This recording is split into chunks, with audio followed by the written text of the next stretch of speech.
사람이 자기 자신의 전문 분야에서 자신이 개발한 어떤 상품이나 또 자신이 개발한 기술을 가졌다고 하는 것은 참으로 복된 일이라고 볼 수가 있겠습니다. 마치 요리사가 자신의 이름으로 된 음식을 개발한 것이나 약사가 자신의 이름으로 된 약품을 개발한 것이나 혹은 기술자가 자기 자신의 이름으로 된 기계를 개발하는 것과 같은 것입니다. 세상에 많은 음식이 있지만은 어떤 음식이 내가 개발한 음식이라고 하면 음식을 만드는 사람으로서 그 음식을 먹는 많은 사람들에게 가장 큰 명예가 아닐 수가 없습니다. 요즘은 지역마다 여러 가지 음식들을 그 지역에 특화시켜서 그렇게 사회에 인정을 받고 또 그 품질을 지키려고 하는 그런 운동들이 많이 일어나고 있습니다. 예를 들면은 우리가 고등어를 먹게 되면 항상 먼저 떠오르는 것이 안동이 떠오릅니다. 왜냐하면 안동은 내륙지방이면서도 안동 간고등어라고 하는 것이 지금 우리나라에서 대단히 중요한 그런 상품의 이름이 되어 있기 때문에 사람들은 먼저 그 지방을 떠오르게 됩니다. 비빔밥을 먹게 되면 사람들은 전주를 생각하게 됩니다. 전주에 가면은 다른 음식은 못 먹어도 비빔밥을 먹어야 된다. 비빔밥의 원조가 바로 전주에 있는 것처럼 우리 국민들은 이해를 하고 있습니다. 가끔 차를 몰고 외곽으로 다니다가 보면 안흥-찐빵을 판다는 그런 안내 팻말이 붙어 있는 걸 보게 됩니다. 안흥이 어디 있는지는 몰라도 찐빵이 그곳에서 만들어져서 전국에 보급되고 있구나, 그런 생각을 하게 되는 것입니다. 성도가 신앙생활을 하면서도 자신이 개발한 어떤 신앙생활의 한 유형이 있다고 하면 그 사람은 신앙적인 면에 있어서 위대한 사람입니다. 우리나라의 제자훈련이라고 하면 사람들은 누구나 사랑의 교회를 생각하게 됩니다. 사랑의 교회는 제자훈련이라고 하는 신학교육 형식을 개발해서 한국교회 부흥에 지대한 영향을 주었습니다. 새벽기도라고 말하면 사람들은 누구나 명성교회를 떠올리게 됩니다. 명성교회는 새벽기도라고 하는 이미 있는 신앙 형식을 교회 부흥에 접목을 시켜서 한국교회에 지대한 영향을 주고 있습니다. 이렇게 한 교회가 신앙생활의 한 유형을 개발했다면 정말 그 교회는 하나의 교회가 아니라 많은 교회에 영향을 주고 유익을 주는 그런 복된 교회라고 말할 수 있습니다. 요즘은 전도에도 어떤 이름을 붙인 전도의 방법들이 유행을 하고 있습니다. 예를 들면 고구마 전도법이라 이런 말도 요즘 유행하고 있고, 또 최근에는 진돗개 전도법이라 이런 말도 유행을 하고 있습니다. 꿀방 전도법, 이렇게 사람의 혹은 어떤 다른 사물의 이름을 붙여서 전도의 방법들을 개발하고 그 전도의 방법들이 많은 사람들에게 좋은 영향을 주고 있는 것입니다. 성경에 사람의 이름이 많이 나오고 있습니다만은 사람의 이름을 붙인 전도법도 요즘 유행하고 있습니다.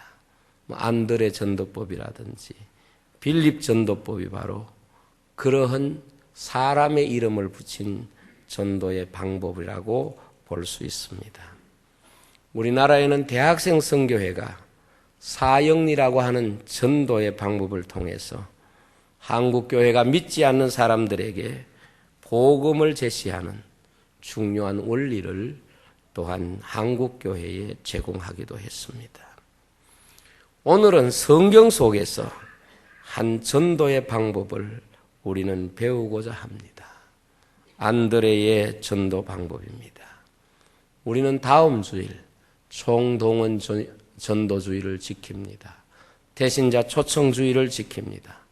다음 주일날은 우리가 지금과 전혀 다른 예배의 형식으로 하나님 앞에 예배를 드리게 될 겁니다. 다음 주일은 우리 모든 성도들이 하나님 앞에 예배 드리는 형식이 뭔가 하면 바로 우리의 찬송이나 우리의 기도를 드리는 그런 예배가 아니라 한 영혼을 하나님 앞에 모시고 와서 그 영혼을 하나님 앞에 추수의 열매로 드리는 그러한 총동원 전도주일 예배입니다. 그래서 다음 주일은 모든 예배의 형식이 처음으로 교회에 나오시는 분들, 그분들에게 맞춰져 있고 성가대 찬양이라든가 여러 가지 순서가 전혀 없습니다. 다음 주일은 우리 모두가 다 하나님 앞에 예배 드리는 것이 뭔가 하면 이런 찬양이나 순서를 통해서 하나님 앞에 예배 드리는 것이 아니고 다음 주일은 우리가 한 영혼을 하나님 앞에 인도하는 것이 다음 주일날 예배의 내용이고 예배의 형식이고 우리가 하나님 앞에 예배를 드리는 방법이 되겠습니다. 그래서 우리가 총동원 전도주의를 앞두고 안드레가 전도한 그 전도의 원리를 통해서 우리가 다음 주일날 동일한 원리로 주님 앞에 많은 영혼들을 세우고 예수 그리스도 안에서 쓰임받고 구원받는 그런 역사들이 우리 교회를 통해서 일어나기를 먼저 주의 이름으로 축원합니다. 안드레는 자기의 형인 베드로를 주님께 인도를 했습니다. 안드레는 원래 세례 요한의 제자였습니다. 안드레는 세례 요한의 가르침을 충실히 따르는 세례 요한의 제자였습니다. 어느 날 세례 요한과 함께 있을 때에 예수님이 그 앞에 계셨습니다. 세례 요한은 두 제자에게 예수님을 향하여 말씀하기를 보라 하나님의 어린 양이로다 그렇게 말씀했습니다. 이때 세례 요한의 두 제자는 예수님을 찾아가서 물어봅니다. 당신이 어디에 계십니까? 그렇게 물어보게 되니까 예수님은 그 두 제자에게 와 보라 그렇게 말씀하십니다. 두 제자는 예수님이 계신 데를 가서 보고 그날 함께 예수님과 지내게 되고 그 예수님이 바로 하나님께서 구약 성경에 약속하신 하나님의 아들 메시아라는 사실을 깨닫게 되는 것입니다. 그리고 이 안드레는 바로 그 사실을 깨닫고 난 이후에 자기의 형 시몬을 찾아가서 우리가 메시아를 만났다 그렇게 말하고 그 형인 베드로를 예수님께 데리고 온 것입니다. 예수님은 베드로를 보시고 내가 요한의 아들 시몬이니 장차 게바라 하리라. 게바는 번역하면 베드로라 그렇게 오늘 말씀하고 있습니다. 왜 이 안드레의 전도가 중요한가 하면 안드레는 성경 기록에 있어서 최초의 전도자입니다. 그러니까 모든 전도에 있어서 최초의 전도자이기 때문에 안드레의 전도는 모든 전도의 가장 중요한 원리를 담고 있고 이 안드레의 전도를 통해서 우리는 모든 전도의 중요한 원리를 이 말씀을 뿌리로 해서 적용해야 한다는 것을 우리에게 가르쳐 주는 것입니다. 안드레는 최초의 전도자였고 그의 전도를 받은 베드로가 하나님의 교회의 가장 위대한 일꾼이 되었다고 하는 것은 전도가 가지고 있는 성격과 전도의 열매가 얼마나 위대하다는 것을 우리에게 보여주시는 것입니다. 먼저 안드레 전도에서 가장 중요한 것은 예수 그리스도가 우리를 구원하러 오신 메시아임을 깨닫는 자들에게서 나타나는 삶의 형식이라는 것입니다. 전도는 예수 그리스도가 나를 구원하러 오신 하나님의 아들임을 믿는 신앙 고백을 하는 사람만이 할 수 있는 것입니다. 안드레는 자신의 스승인 세례 요한의 말을 듣고 예수님을 찾아가서 예수님과 함께 지내게 됩니다. 예수님과 함께 지내는 동안에 예수님이 그들이 기다리고 있는 하나님의 말씀이 약속하고 있는 바로 하나님의 아들 메시아 그리스도임을 알게 되는 것입니다. 예수 그리스도가 메시아임을 알게 된 안드레는 그 깨달은 놀라운 감격과 기쁨을 그 형에게 전한 것, 이것이 바로 최초의 전도인 것입니다.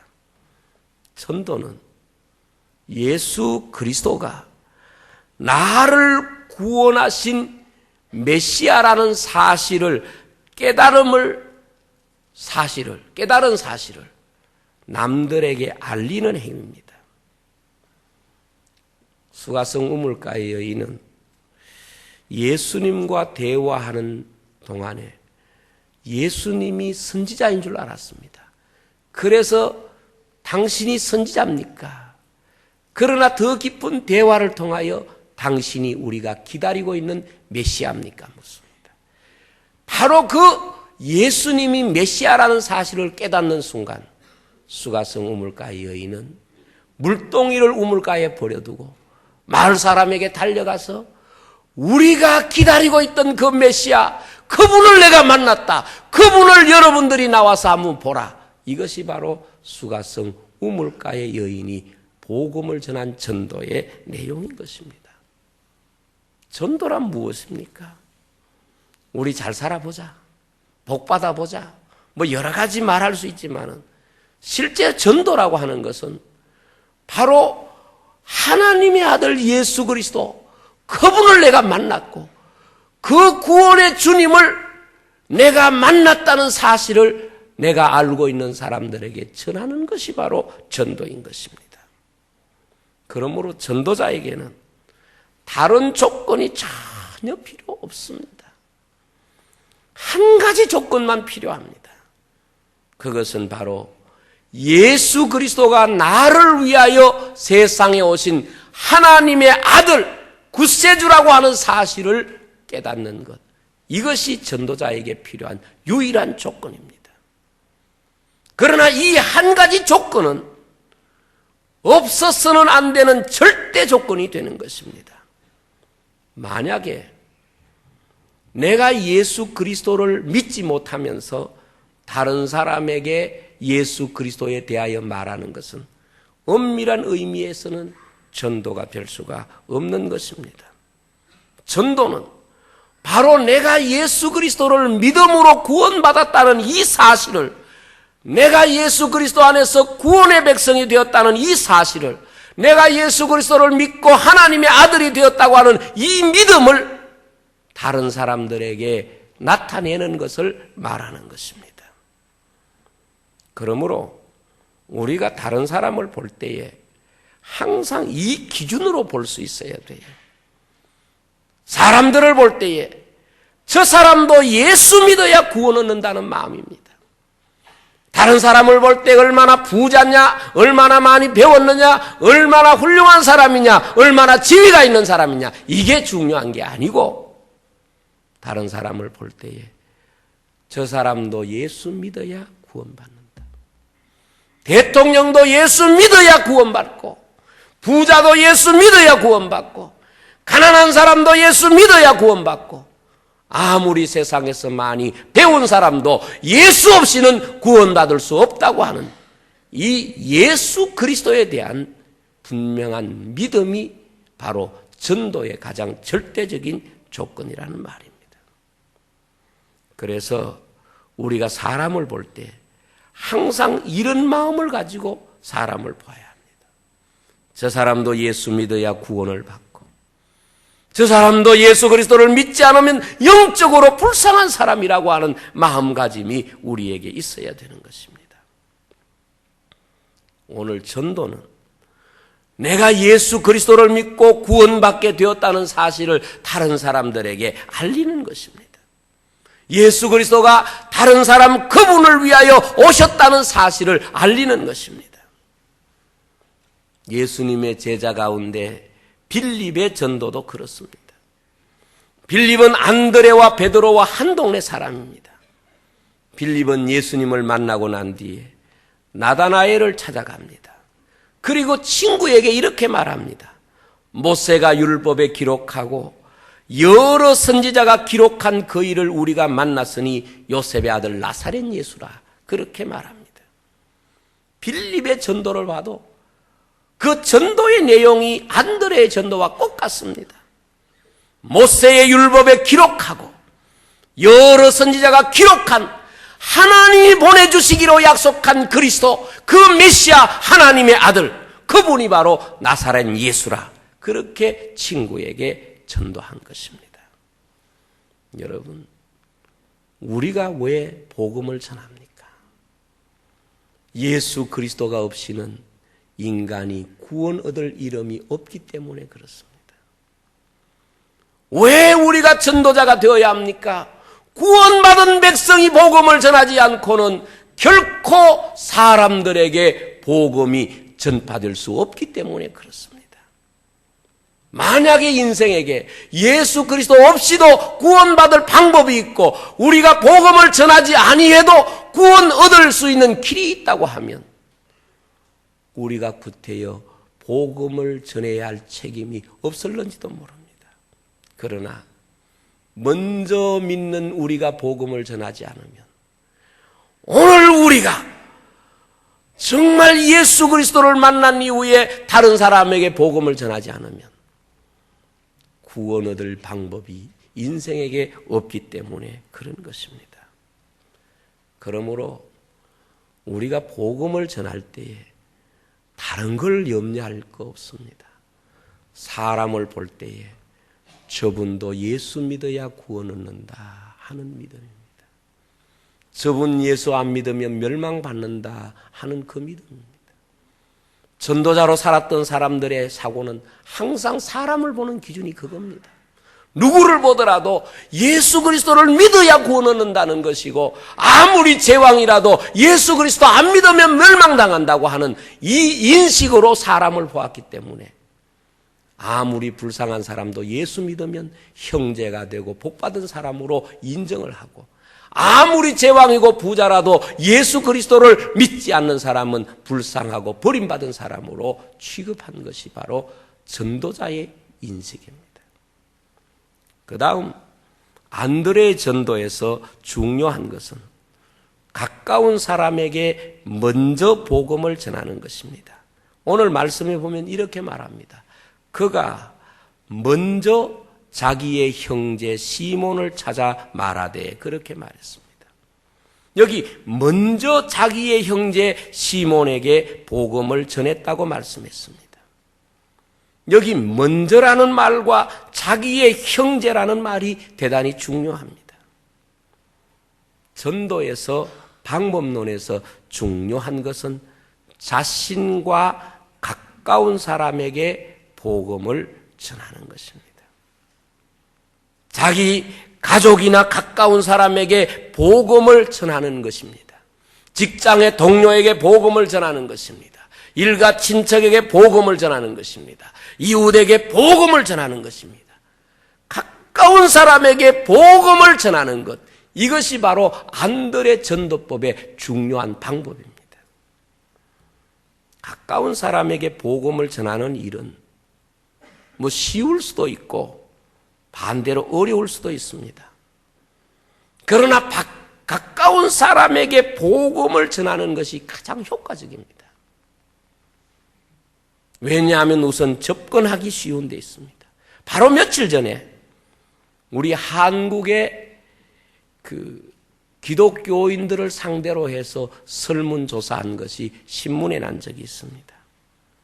당신이 어떤 동기로 예수를 믿게 되었느냐? 그 예수 믿게 된 동기에 대한 통계가 나왔습니다. 그런데 가장 첫 번째가 가족에 의해서 예수 믿게 됐다. 교회 나오게 됐다. 이게 압도적으로 많습니다. 42%. 그 다음에 일가, 친척, 직장 동료 이렇게 다 하면은 거의 대부분 내가 전혀 알지 못하는 사람에 의해서 내가 교회 나가게 되었다. 내 스스로 교회 나가게 됐다. 그런 것은 거의 없습니다. 가장 가까운 사람에게 복음을 전하는 것은 확률적으로 가장 높습니다. 확률적으로 가장 효과적입니다. 우리 교회도 1년에 많은 분들이 교회에 등록하게 되지만은 전혀 알지 못하는 사람에게 이끌려서 교회에 나온 사람 많지 못합니다. 이웃이든 가족이든 형제든 친척이든 어떻게 하든지 가까운 사람들에 의해서 교회로 인도함을 받는 이 안드레의 전도의 열매들이 많이 있습니다. 다른 지방에서 이사와서 등록하는 것은 전도가 아니지요. 그 말고 이 지역에서 살면서 아직 교회에 전혀 나와보지 않던 사람이 내 스스로 아무 인도도 없이 내 교회 한번 가볼까 이렇게 교회 나오는 사람이 있습니까? 1년에 한 사람도 없습니다. 그렇기 때문에 전도자가 없이는 안 되는 것이고, 그리고 가깝다는 것은 바로 우리가 복음을 전해야 할 의무를 가지고 있다는 뜻입니다. 내 가장 가까운 사람, 가족, 일가, 친척, 직장 동료 할 것 없이 내 가장 가까운 사람 중에서 예수 그리스도를 믿지 않고 있는 사람이 있다면 그들에게 복음을 전해야 할 의무와 사명이 바로 우리에게 있습니다. 왜 그러냐 하면 우리가 가장 효과적이고 확률적으로 높은 위치에 있는데 가장 효과적인 방법을 두고 다른 비효과적인 방법으로 그 사람을 구원하는 것은 하나님의 원리가 아니기 때문에 그렇습니다. 그러므로 우리가 앞으로 복음을 잘 전하기 위해서는 가까운 지역, 가까운 이웃에게 인정받는 사람이 돼야 합니다. 그래서 지역교회는요, 그 지역의 사랑을 받아야 부흥할 수가 있습니다. 이 지역 사람들에게 미움을 받으면서 이 지역 교회가 부흥될 수가 없잖아요. 가까운 사람을 복음을 전해야 하는 사명이 있는 것은 대구의 사람들이 와서 여기에 채워주겠어요? 서울의 사람들이 여기 와서 채워주겠어요? 아니면 대전에 있는 사람들이 이 교회의 부흥에 어떤 일조를 하겠어요?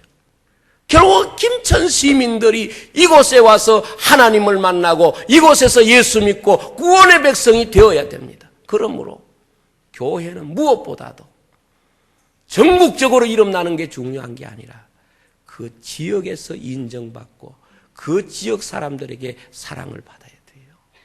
그래야 그 교회가 미래가 있고 희망이 있는 겁니다. 지금 한국 교회는 지역마다 별로 인기가 없어요. 교회가 세워진다 그러면은 사람들이 이마에 띠두르고 반대하고 있습니다. 앞으로 교회는 이런 정서를 극복하지 않으면 하나님의 교회가 그 지역의 사람들, 가장 가까이 있는 교회가 그 영혼에 대한 책임을 지고 있다는 사실을 알아야 합니다. 우리가 왜 총동원 전도주의를 하면서 이 김천 지역의 사람들에게 집중적으로 복음을 전가하는가 하면 이 김천의 영혼들은 김천의 교회가 책임지지 않으면 안 되기 때문에 그런 것입니다. 그래서 우리 교회는 이 가까운 사람들에 대하여 인정받고 사랑받는 교회가 되어야 합니다. 가까운 사람에게 복음을 전하는 것은 쉬울 수도 있지만 반대로 어려울 수도 있습니다. 예수님께서 말씀하시기를 선지자가 자기 고향에서는 환영을 받지 못한다고 말씀했습니다. 사실 내 자신을 전혀 알지 못하는 사람들에게 가서는 내가 복음을 제시하고 때로 전도하기 쉬워도 나를 잘 아는 사람에게 복음을 전한다는 것은 쉬운 일이 아닙니다. 오히려 내 자신의 삶이 복음을 전하는데 장벽이 될 수 있기 때문에 그렇습니다. 그래서 어떤 경우에 다른 사람에게는 복음을 전하면서 가족들에게는 오히려 영적인 장벽이 놓여 있는 경우가 많이 있습니다. 나에 대해서 모든 것을 알기 때문에 삶의 본이 되지 않으면 전도는 심한 부담감이 될 수밖에 없는 것입니다. 그래서 어찌 보면은 나를 전혀 모르는 외국에 가서 선교하는 것보다 자기 가족에게 복음을 전하는 것이 훨씬 더 어려울 수도 있는 것입니다. 때문에 지역교회는 무엇보다 지역의 사랑을 받아야 돼요. 김천제일교회는 김천 시민의 사랑을 받아야 돼요. 지역교회가 지역 주민의 사랑을 받지 못한다고 그러면 해외에 나가서 선교하고 많은 일을 한다고 하지만은 하나님의 교회는 점점 쇠약해져 갈 수밖에 없는 것입니다. 하나님께서 가장 가까운 사람들을 전도하도록 우리에게 귀한 사명을 주신 줄로 믿습니다. 앞으로 우리 제일교회가 시민들을 위하여 해야 할 일들이 많고 시민들을 정말 제일교회가 김천에 있다는 것이 자랑스럽고 그리고 우리가 나가서 복음을 전가할 때에 제일교회에 나가고 싶다. 이런 마음들을 누가 가질 수 있도록 하나님의 교회가 가까운 이 지역사회의 장벽들을 없애가는 그런 교회가 되어야 할 줄로 믿습니다. 그 다음 세 번째로 안들의 전도에서 중요한 것은 찾아가는 전도입니다. 오늘 말씀에 보면 자기의 형제 시몬을 찾아 말하되 그렇게 말씀하고 있습니다. 전도는 무엇입니까? 찾아가는 것입니다. 기회가 올 때까지 기다리는 것이 아니라 안드레는 언젠가는 형을 만나겠죠. 같이 일하고 같이 사니까 만나면 만나서 내가 그때 이야기해야 되겠다. 그게 아닙니다. 찾아가서 말하되 찾아 말하되 이것이 바로 안드레의 전도입니다. 여러분 전도는 언제 기회가 오겠지 기다리는 사람에게 기회가 오지 않습니다. 내가 복음을 전해야 될 사람을 찾아가서 복음을 전해야 되는 것입니다.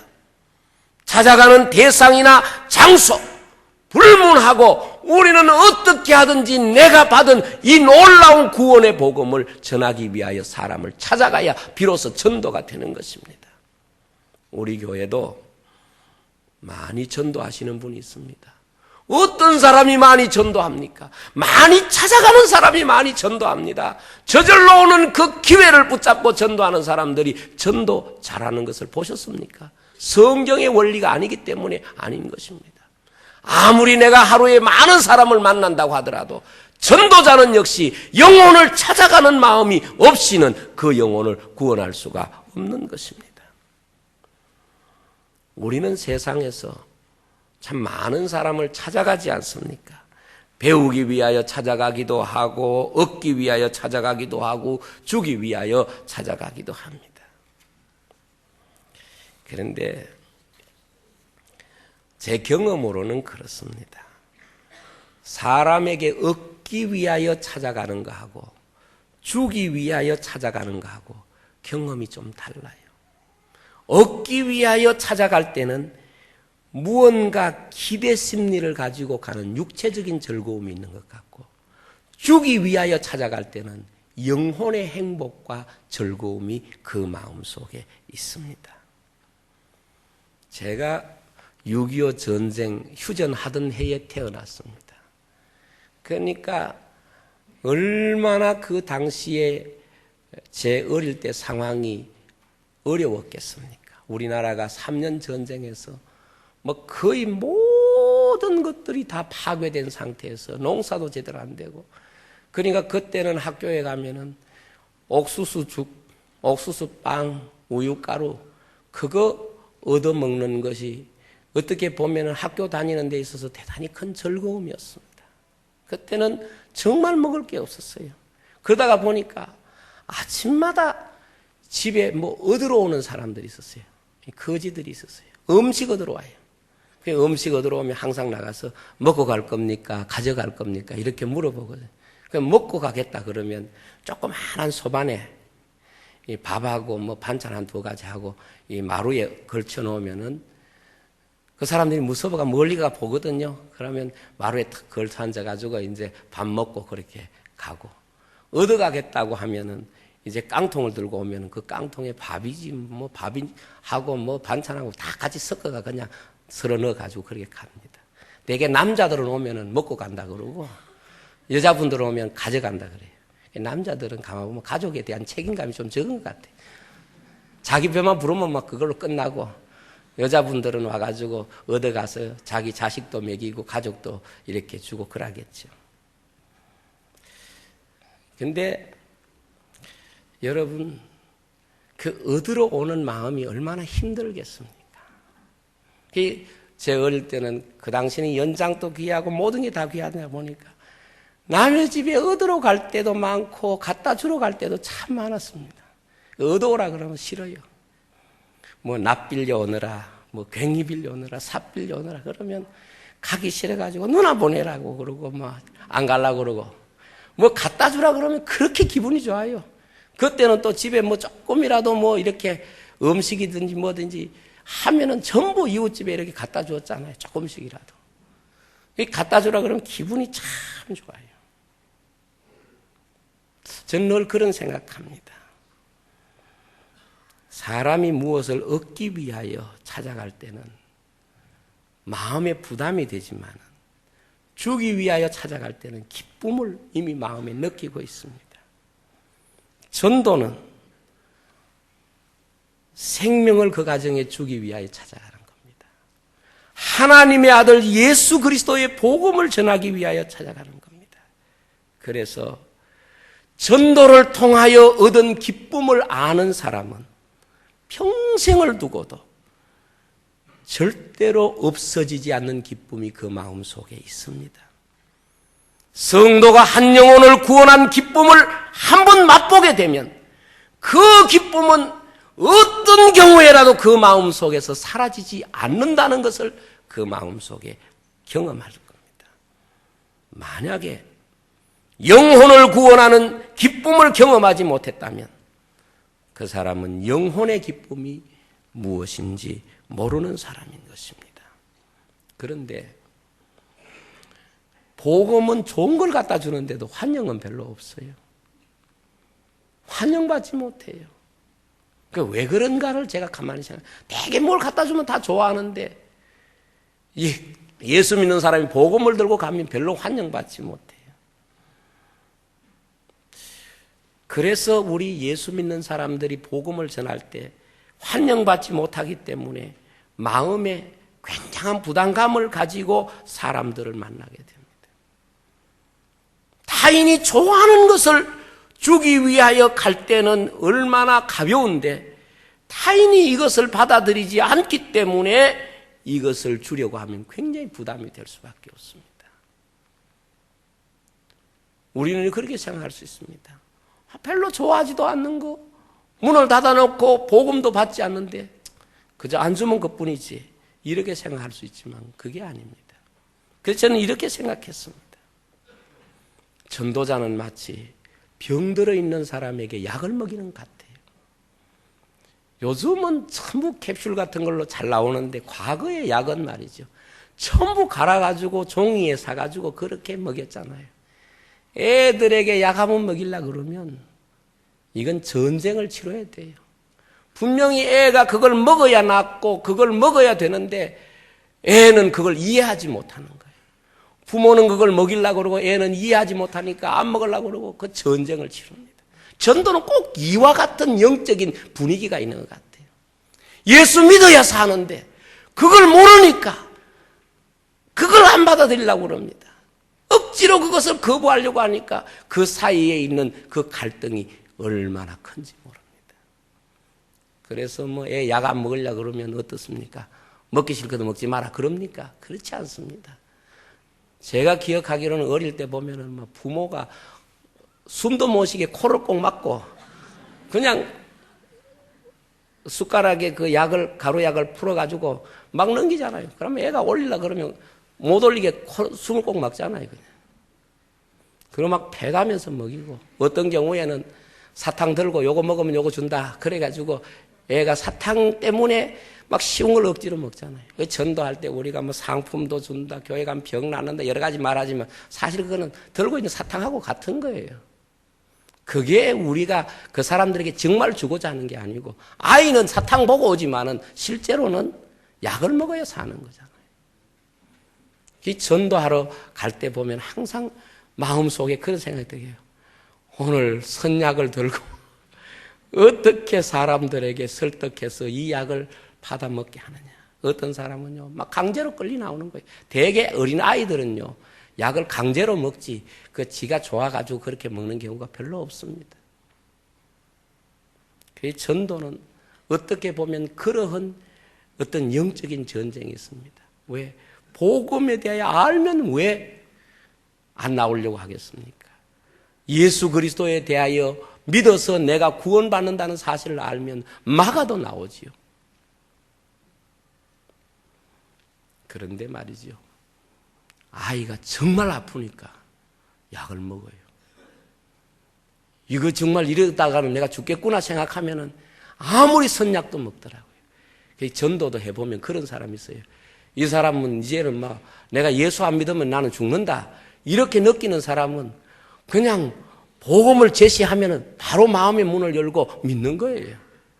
그런데 조금 살만한 사람들은 아직까지 뭐 괜찮다 싶은 사람은 이건 입 벌리 가지고 지금 약 먹이려고 그러면 이건 보통 일이 아니에요.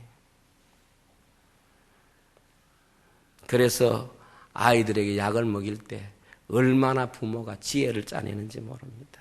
애들이 젖 먹을 때는 젖 안 준다 그러고 이제 애에게 신경질을 벌입니다. 그럼 약만 먹으면은 젖 준다 그러면 애가 젖 먹기 위해 할 수 없이 약 먹고 그러잖아요. 전도는 이런 부담감이 있습니다. 그래서 전도는 또 방법론이 필요한 것입니다. 많은 사람들이 전도의 어떤 지혜로운 방법론을 연구하는 이유도 거기 있습니다. 마지막으로 안드레의 전도는 주님께 데리고 오는 것입니다. 오늘 말씀에 보니까 안드레는 자기 형제 베드로를 주님께 데리고 오니 그렇게 말했습니다. 전도는 예수님께 그 사람을 데리고 오는 것입니다. 이것이 사람의 한계이면서 이것이 최선의 방법입니다. 나는 그 사람을 구원할 수가 없습니다.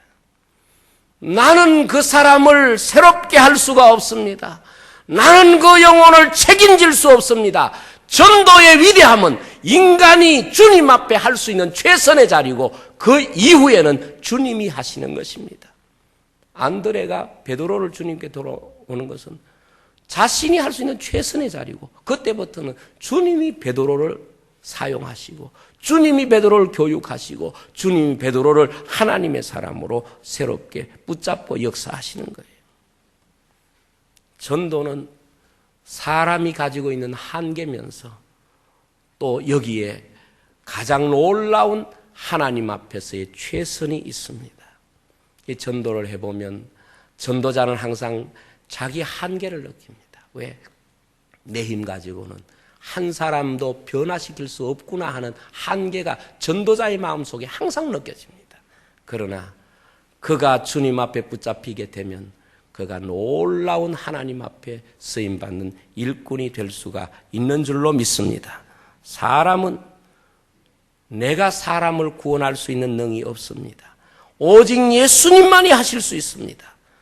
그러므로 예수님만이 하실 수 있기 때문에 예수님 앞에 데리고 오는 것은 우리가 해야 되는 일입니다.